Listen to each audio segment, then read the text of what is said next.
Zubair bin Awam mengikuti segala pertempuran bersama Nabi sallallahu alaihi wasallam. Mulai perang Badar, perang Uhud, perang Khandaq, seluruh peperangan ya sampai Fatu Makkah, Zubair bin Awam mengikuti seluruhnya. Sejak dari perang Badar. Perang Badar, ketika perang Badar tidak ada yang pasukan berkuda kecuali 2 orang yang naik kuda, semuanya tidak ada yang naik kuda, entah naik onta atau berjalan kaki. Yang naik kuda cuma 2 orang, yaitu Al-Miqdad bin Aswad dan juga Zubair bin Awam. Ya, Al-Miqdad Zubair sebelah kanan menjaga pasukan Nabi sallallahu alaihi wasallam, Al-Miqdad sebelah kiri ya. Bahkan ketika Rasulullah SAW membagi ghanimah, Rasulullah SAW memberikan kepada Zubair 4 saham. Ya, pertama untuk dia, ya, kemudian 2 saham sebagai penunggang kuda, pasukan berkuda, kemudian saham dia sebagai dzawil qurba, yaitu kerabat Nabi sallallahu alaihi wasallam. Kemudian dalam perang Uhud juga dia ikut perang, ya, bahkan disebut bagaimana dia berduel dengan Siba, ya, ya, berduel dengan Siba, ya.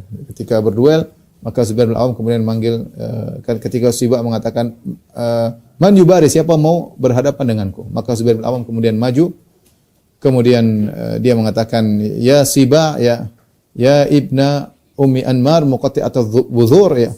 Zubair bin Awam bikin dia emosi, dia mengatakan, wahai Siba, namanya ngeri, Siba yaitu binatang buas, ya. Engkau hanyalah putra dari Ummu Anmar dan ibumu dulu tukang jagal, tapi jagal sunatnya perempuan-perempuan. Jadi buat ibumu dulu jagoan, tapi jagoan sunat. Jadi intinya dia marah sehingga dia pun berkelahi dan akhirnya dibunuh oleh Zubair bin Awam radhiyallahu taala anhu.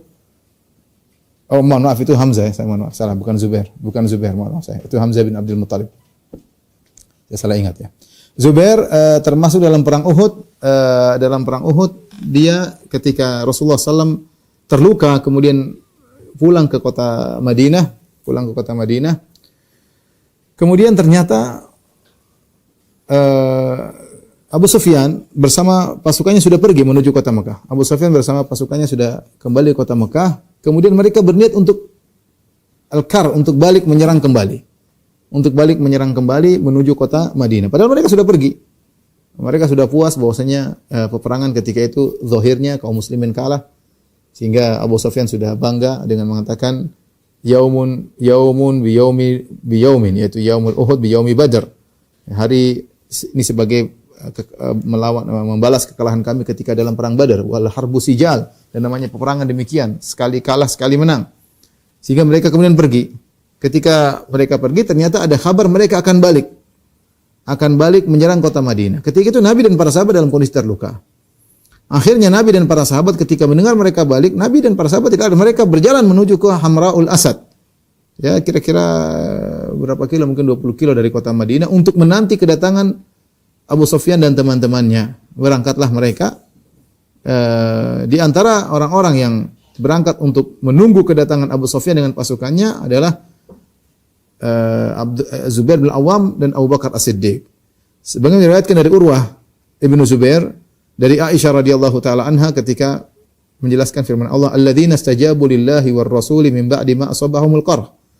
Dan orang-orang yang memenuhi panggilan Allah dan Rasulnya setelah mereka ditimpa dengan luka, ya, mereka dalam kondisi sulit, terluka, yaitu dalam perang Hamraul Asad.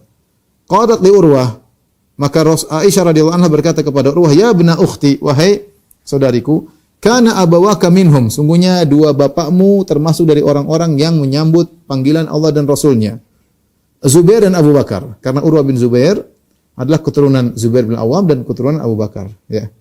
Dari ibunya Asma putrinya Abu Bakar, dari bapaknya Zubair. Maka Aisyah mengatakan 2 bapakmu atau 2 kakekmu atau 2 bapakmu dulu termasuk dari orang-orang yang dipuji oleh Allah Subhanahu wa taala. Taib, ini di antara keistimewaan Zubair bin Awam radhiyallahu taala anhu, ya. Dan beliau mengikuti seluruh peperangan yang diikuti oleh Nabi sallallahu alaihi wasallam, perang Badar, perang Uhud, perang Khandaq, ya. Kemudian juga dalam Fatu Makkah, bahkan Rasulullah SAW memberikan bendera peperangan kepada Zubair bin Awam ketika dalam Fatu Makkah.